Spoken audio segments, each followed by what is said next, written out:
छोटे कार्यकर्ते. पुढचे जे 2.5 वर्षाचे आहे ते पुन्हा एकदा एकनाथ शिंदे साहेब कधी मुख्यमंत्री होतील तर स्वागतच आहे. कारण या महाराष्ट्राला परत विकासाच्या भरारीवर नेण्याचं काम एकनाथ शिंदे साहेब सुद्धा करतात.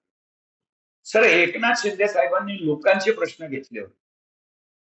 जे पाहिजे, मुंबईला जे पाहिजे ते सगळं एकनाथ शिंदे साहेबांनी केलं. ज्या योजना गरिबांच्यासाठी, गरिबाच्या हृदयामध्ये ज्या योजना बसतील त्या एकनाथ शिंदे साहेबांनी केल्या. आणि त्याच्यामुळे एकनाथ शिंदे साहेबाला भले 2.5 वर्ष मिळाले, पण 25 वर्षाचं काम 2.5 वर्षामध्ये करून गेले. आता बघा, शासनाने योजना शासन करतं, योजना चांगली आहे, पण ते गरजू लोकांसाठी आहे. जर कोणी शासनालाच फसवत असेल तर त्यांची नावं वगळल्या गेली तर पाहिजेच.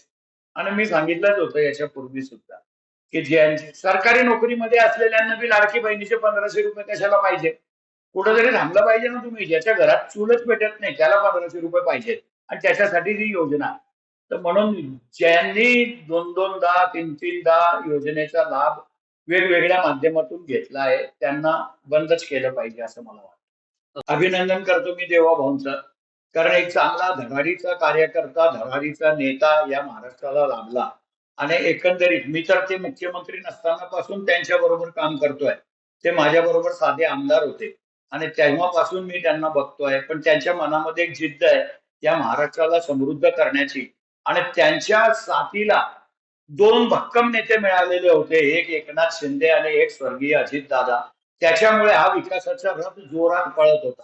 एकट्या देवेंद्रजींनाही ते शक्य नव्हतं, पण या दोघांच्यामुळे अत्यंत विकासाची घडी महाराष्ट्रामध्ये चांगली बसली होती.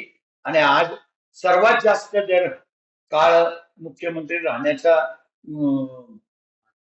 मान देवेंद्रजींना मिळत असेल तर मी त्यांचं मनापासून अभिनंदन करतो.